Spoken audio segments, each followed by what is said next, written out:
Ever since I was born, my parents dragged me to church, and for me, I've always believed in God, but God was always kind of up there in the clouds, someone who you couldn't touch or someone who you couldn't communicate with, but I always believed there was a God. But it wasn't until I was about 14 that I met with some guys who were really, I guess, on fire, and they explained about being a Christian and about having a relationship with God through Jesus. And for me, that just seemed amazing, that this God who created everything, suddenly I could be his friend, and suddenly I could have conversation with him through prayer. And for me, that just seemed really exciting. So I became a Christian when I was about 14.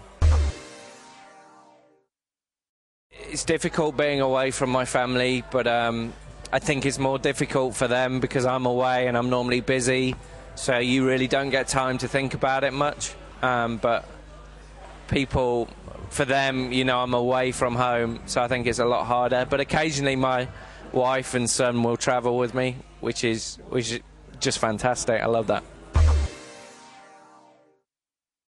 I've had quite a few just amazing experiences of God that stand out for me. I remember one time just God healing my ankle. When I twisted it, I had to go to hospital, and he totally healed my ankle so I could, if you like, throw the crutches away. And that was just an amazing time. But also, I think when I lead worship, my heart is to be like Moses, to have that amazing experience of God, that intimate relationship, and that time where God says, you know, I want to show you my presence.